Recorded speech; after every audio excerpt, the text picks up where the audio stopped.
Nick Reiner is in jail, reportedly, quote, in a fog, more than a week after prosecutors say he stabbed his parents to death. And now we're seeing conflicting descriptions of the 32-year-old that could play a big role in his defense. Was he a lost soul who struggled with addiction, who was entitled and needed his rich parents for everything in his life? Or was he someone diagnosed with a serious mental health condition that directly played a role in the dark and twisted actions he's been accused of? The bombshell reporting that just came down and the staggering price tag of his mental health treatment before the murders that few outside the wealthy Hollywood elite would be able to afford. We're on the case, presented by Law&Crime. I'm Chris Stewart.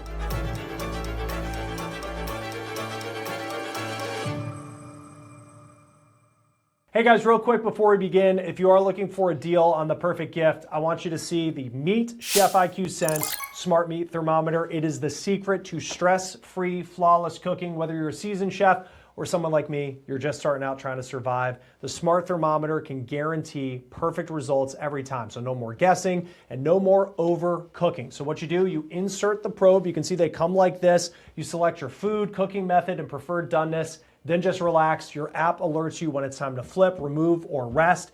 Perfect food every time. From holiday turkey to prime rib, wings, brisket, and salmon. It works for ovens, grills, smokers, fryers, whatever you need. You cannot mess this up. It is the gift that makes cooking stress-free and fun. With my code OTC, you can save 30% off site-wide at chefiq.com. We are now getting an idea of what Nick Reiner's defense could be. In the week after his parents were killed and he was arrested, there had been plenty of theories about Nick's bizarre behavior the night before Rob and Michelle Reiner were found stabbed to death inside their Brentwood, LA mansion. The Hollywood Reporter talked about Nick going up to people at a party at Conan O'Brien's house, a holiday party, demanding to know who they were, demanding to know if they were famous, reportedly staring at people like comedian Bill Hader, in a way that just made everybody feel uncomfortable at this party. Their actions that led to an alleged blowout fight between Nick Reiner and his dad, Hollywood legend Rob Reiner. Nick reportedly acted so odd that people thought that he was just a guy who had wandered in off the street, not someone related to perhaps one, if not the most famous person at that party. But now it seems like we are hearing another side to the story that could have huge implications if this double murder case one day goes to trial. TMZ is reporting that Nick Reiner was diagnosed with schizophrenia in the weeks before his parents were murdered. TMZ says that it's spoken with someone who has direct knowledge of how Nick is doing in prison. And the story says that Nick's in a fog right now because of the medical condition and the medications that he's on, saying that Nick is, quote, not reeling in grief. This story, and whoever TMZ's source is, may be an effort to change the public narrative about Nick Reiner that has become so public in the past week, that Reiner is an addict who had to go to rehab more than a dozen times even before he was an adult, someone who used to be homeless in multiple states, a person who didn't really do anything for work other than what appeared to be a failed acting, directing, and writing career. And I don't even care if anyone calls me a Sally, because I'm a snail and I never gonna fail.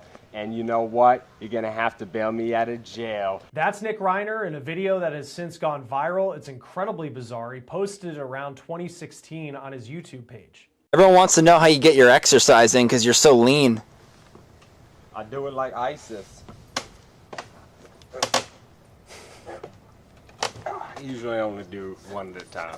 Now that video, again, it's getting a lot of views right now, and it certainly is shaping a perception that Nick Reiner was bizarre, lost, a lot of negative words surrounding him at this point. Now, it's unclear what the purpose was for that video. You think back around 2016, it appears that he was trying to get into show business, kind of the family trade, if you will, because of his dad. Maybe this was something where he was doing a character in hopes of one day being an actor. Now, we know that he wrote that movie called Being Charlie that came out around 2016, loosely based on his own life, about a man who was struggling with heroin addiction and being homeless. Now that film was directed by his dad, Rob Reiner, and it could be seen that Rob, who has directed some of the biggest movies of all time, movies nominated for Oscars, that he really took on this film more as an effort to connect with his struggling son as opposed to being a way to make another successful classic movie. If your kid is going through rough times, you know, the parent is, your main job is to keep your child safe. That's Rob and Nick appearing together when they were doing press for being Charlie. This is a clip from AOL's Build series. It's now going viral on YouTube. Nick and Rob talk about in this press appearance that doing this movie together really meant something to their relationship. I think the bonding came not from the story itself, but from the fact that we were working on a movie together. But now it seems a new narrative is coming to light. Nick's attorney is Alan Jackson, the same man who defended Karen Reed in the high-profile case where she was accused of killing her Boston police officer boyfriend, John O'Keefe. And if you followed that story, you know that Jackson did an incredibly good job in presenting a theory about what happened to John O'Keefe that was very different from what prosecutors were alleging. Now, it's unclear if Jackson himself or someone close to Jackson is TMZ's source, but you do look at the storyline that's now coming out, making it seem like there is a case to be made that Nick's alleged actions could be more the result of mental health disease compared to addiction and his own personal responsibility. Now, TMZ also says that Nick's medications were changed in the weeks leading up to his parents' murders and, quote, they were causing Nick to lose even more control. Doctors were adjusting the meds to no avail. TMZ also reports that Nick was in the care of an LA rehab facility in recent weeks. And get the price tag for this place. Reportedly $70,000 a month. Incredible. Now, there's been reporting that's also come out that Nick's behavior was just getting very odd and potentially disturbing as of late. According to TMZ, there's a gas station near where the Reiners lived in Los Angeles in the ritzy Brentwood section where Nick regularly went to go buy cigarettes. And employees of that gas station said that in the days leading up to the Reiners murders that Nick reportedly looked drained and he was acting standoffish in a way that they considered to be abnormal from the person that they typically knew who came in to buy some smokes. On top of that, you have reports from this holiday party at Conan O'Brien's house the night before the Reiners were murdered. And not only did Nick and Rob get into this apparent massive blowout verbal altercation, there's a report that claims that Rob Reiner confided in someone at that party that not only was he concerned for his son, he was reportedly scared of his son. According to the Daily Mail, Rob Reiner said at the party, quote, as one of the gathered A-listers told it, minutes after Nick stormed out, Rob became emotional, going over to a group of friends and saying, I'm petrified of him. I can't believe I'm going to say this, but I'm afraid of my son. I think my own son can hurt me. Now, that's just a Daily Mail account. It hasn't been confirmed, but I think it's notable when you consider what happened allegedly hours later. Rob and Michelle Reiner allegedly stabbed to death in their home, reportedly found by their own daughter the next day when a massage therapist couldn't access the house, and that therapist then called someone to get into the home, and that is when their daughter reportedly found Rob dead. It's been reported that first responders needed to tell that daughter that her mom was also dead inside the house. The Daily Mail reports that the fight at Conan's house between Rob and Nick was actually so loud that someone thought about calling 911, but Conan stopped that person, saying it's his house, his party, and he didn't want the cops to be called. Now, Conan has yet to comment on any of this, but an interesting line in that story, and think about how this could factor into a Nick Reiner defense if this case ever goes to trial. The line from the story is, quote,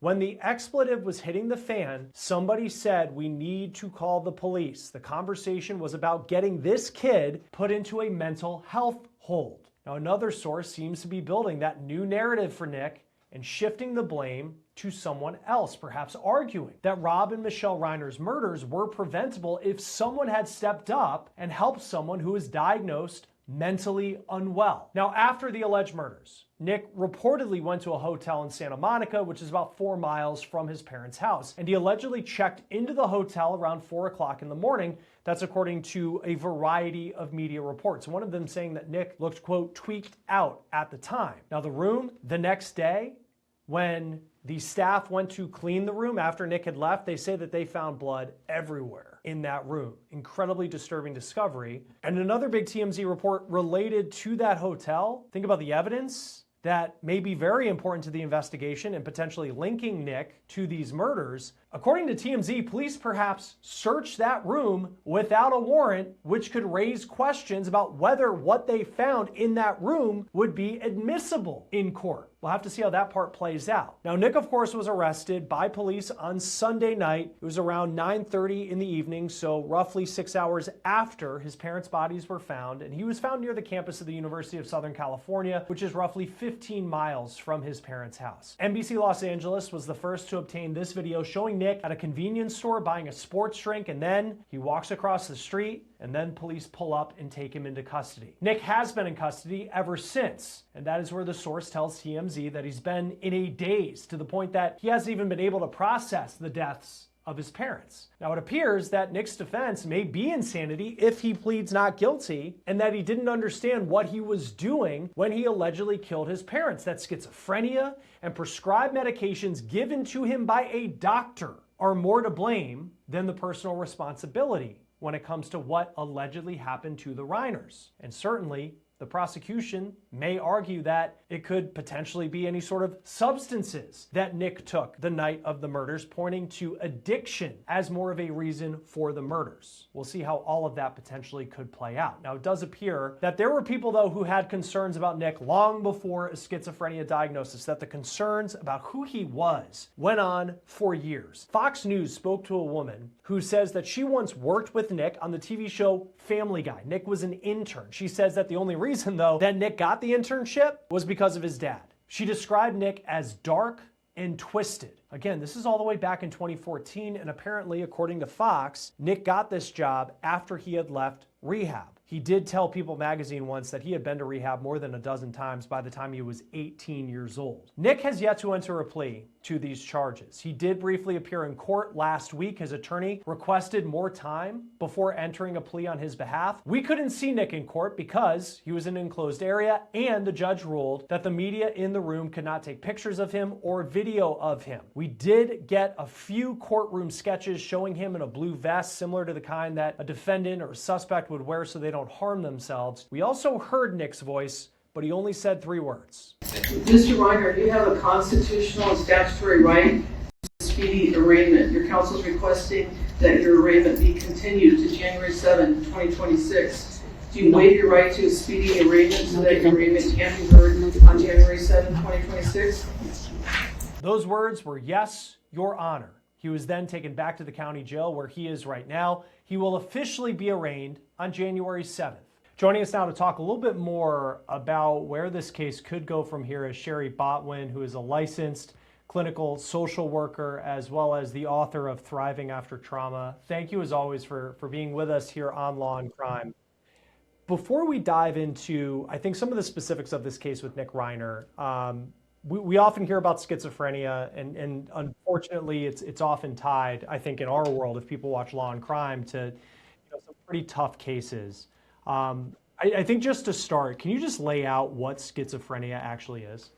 I mean, in layman's terms, it's a crazy making, awful mental health disorder.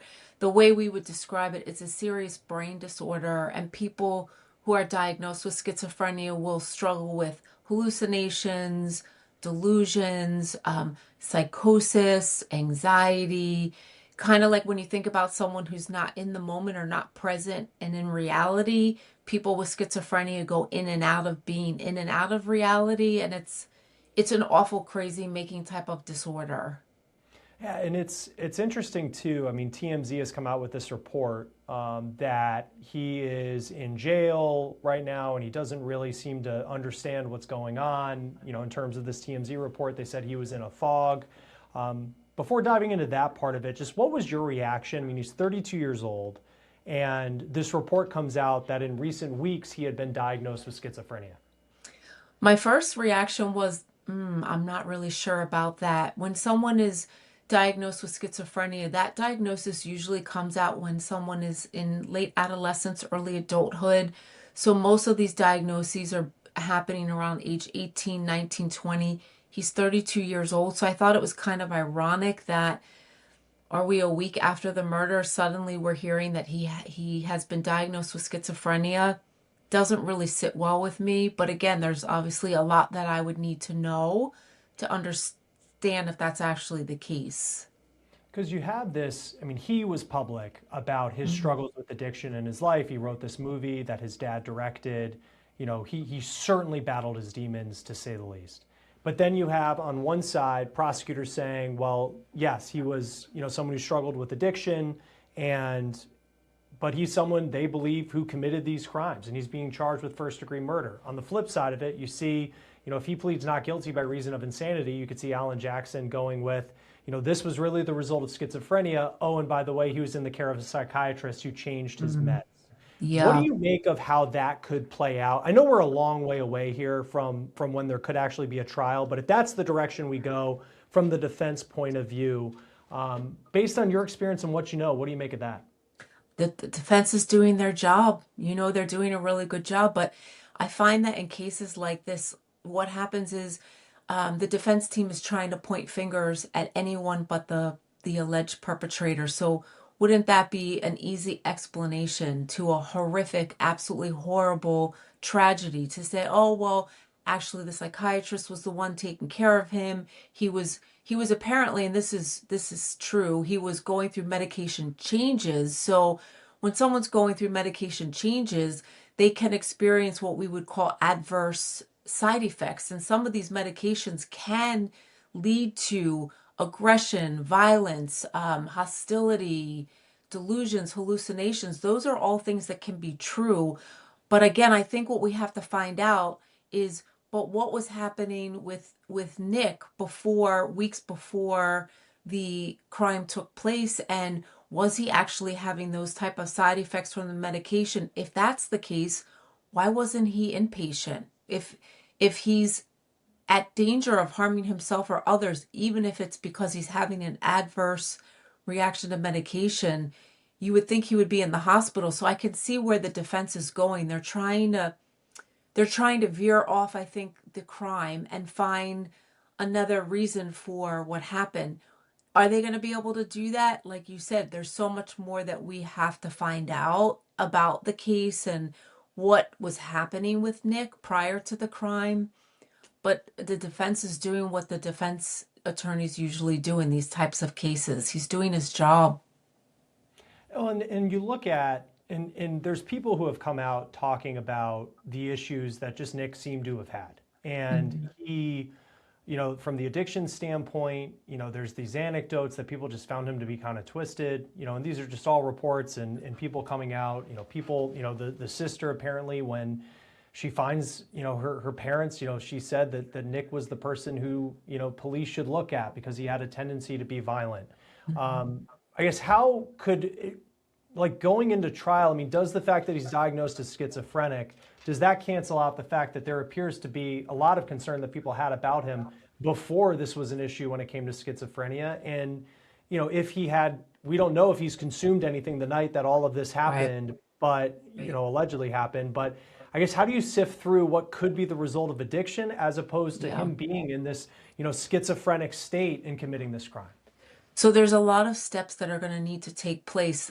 They're going to have someone, I'm assuming, a forensic psychiatrist, someone who specializes in substance use disorders, do intensive investigation with Nick, talk with him a ton about what medications were you on, what were some of the side effects, what were some of the thoughts that you were having.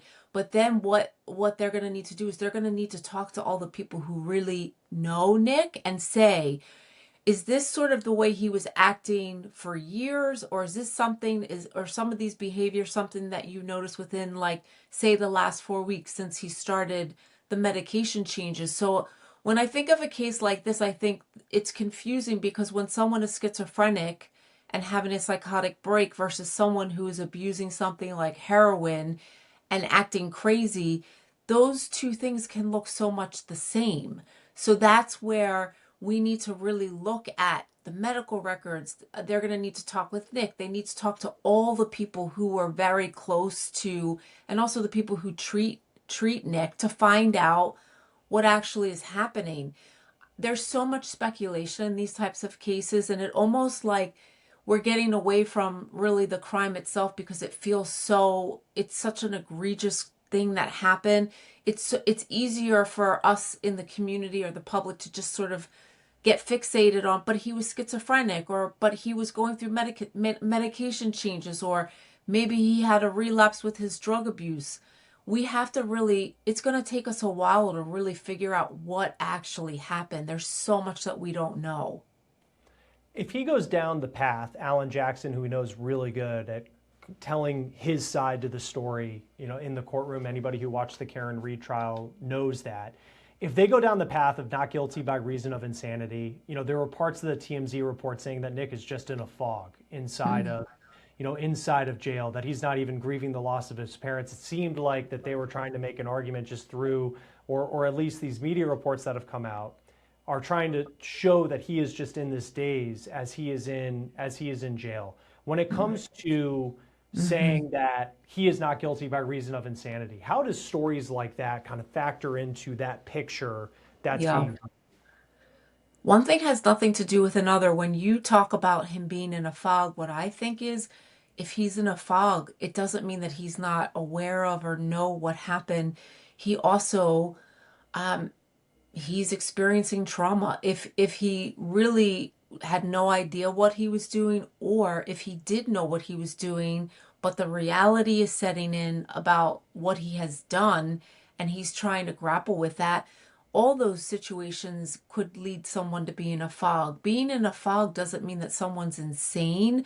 A lot of times when I work with trauma survivors, it's almost like you don't wake up from what just happened. It can take days, weeks, months. He's now sitting in a jail cell. He's completely out of his normal environment, away from all of his, whoever would be his support. So when we use words like that, we have to really be mindful of, but just because someone's in a fog doesn't mean that they don't know what they're doing, or doesn't mean that they don't realize what they have just done. So this is where I would want to go sit in that jail cell with him and say, can you describe for me what's going on in your mind, body, and heart as you're sitting in this fog-like state? I would want to know that before I would assume anything about sane versus insane. Well, and I think too, and also I want to be clear, I don't know if, his defense is the source of these TMZ stories, but it certainly is something that could help the defense. If all of that, that's coming out as far as him being diagnosed with schizophrenia, the medication changes, all of that is true. How in a court or in a trial, if it gets to that point, do you distinguish where, he had a heroin issue, and he's on the record for that, saying that he's had these types of problems. His family knew he had the types of problems. But how could the defense prove that in that moment, if they're not going to dispute that he wasn't the one, they're not going to dispute that he was the one who did this, how do they prove in that moment that it would have been the medication change or schizophrenia that would have led to him allegedly doing this, as opposed to it just being what the prosecution's going to say is that this is an addict, he lived off his parents, and potentially they have some other sort of motive for this. We don't know. I mean, this is where you need really, really good forensic psychiatrists. What's going to happen is in court, both sides are going to be interviewing Nick and talking with him. They're going to need to prove, the defense, they're going to need to prove that in the moment when he committed the crime, he was not in a sane state. So if they find out that he was abusing drugs from off the street while also going through medication changes with his psychiatrist, that would not be enough of a reason to say not guilty by reason of insanity. So some of what they're going to need to find out is what was actually in his system the day of, minutes before, and during when the crime took place. In terms of the adverse side effects, if the defense is going to say, but that's what caused him to act this way, they're going to need to have a forensic psychiatrist break down the possible adverse reactions of these medications. But then they're also going to need to explain why Nick wasn't hospitalized. When people are schizophrenic, for example, and they're going through medicine changes, a lot of the times they'll be put inpatient during those medication changes because of what you and I are talking about right now. If there's a possibility that someone could act out in such a harmful way, you don't go through those medication changes and say to your patient, let me know how things are going. Like you would want to put them in a supportive, supervised setting. So I'm hoping that we as a society learn from this case, even when it comes to mental health, and that we need to take mental health seriously, and that when someone is going through medication changes, you really do need to keep an eye on them, because some people will experience very significant adverse side effects. Yeah, and I think too, this is another, everything's been coming through kind of these media reports, that he was going to a psychiatrist at some sort of rehab center for $70,000 a month, which is just an astronomical amount of money. So that's, major questions for that group, if all of that's true as well. I know there's been reporting out too about how he is able to afford Alan Jackson, who is one of the biggest names in criminal defense. Some have speculated that the family, and the trust of the Reiners may actually be footing the bill if Alan Jackson isn't doing this pro bono. What would you make of that? Because I think a lot of people would be surprised to hear if that actually is the case. I mean, honestly, it doesn't surprise me, but I can imagine as this story is airing, the comments right now, as we're talking about this, the anger, the rage, that doesn't make any sense. Here's what I'll say to you.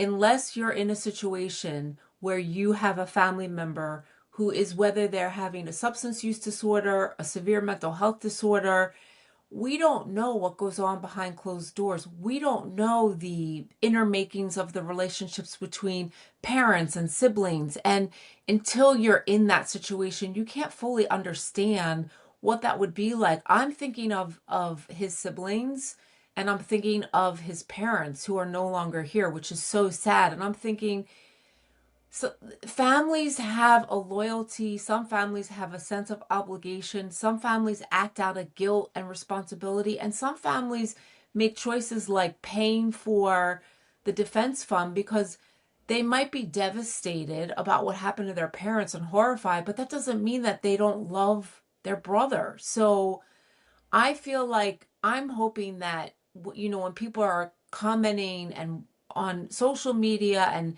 quick to judge, that we just take a minute and think about, unless you've been in that situation, you have no idea why maybe his siblings would be, or the family would be, using the estate to fund for Nick's defense. And the other thing is, we can't ask his parents what would they think, because they're no longer here. But people who really knew his parents, they probably know what his parents would say if they knew that family was supporting him in the defense.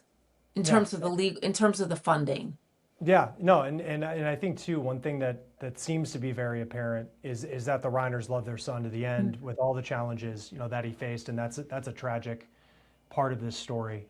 Sherry Botwin, it's always great to have you on Law&Crime. I know you've written a book called Life After Trauma. Is that right? Did I say it correct? Did I say it correct? I have a terrible handwriting, but no. It's about your book and where people can find it. So I wrote a book called Thriving After Trauma. Thriving After Trauma. There we go. You were close though. Right. You can buy it anywhere you buy books, but the reason that we write books like this is because of stories that we're talking about today. It's about trying to make sense of things that don't make sense, about trying to come to terms with experiences that leave us completely upside down and devastated. And this again is one of those stories where I feel very heartfelt for everyone involved. And I'm hoping that we can, instead of just judge and make sort of decisions about what we think, let's learn from this and let's try to prevent this from happening again in the future.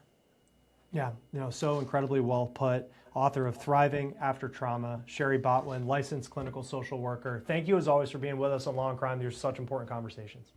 Thank you.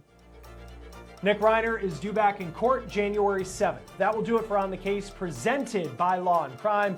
Subscribe to us on YouTube and Spotify. I'm Chris Stewart. We'll see you next time.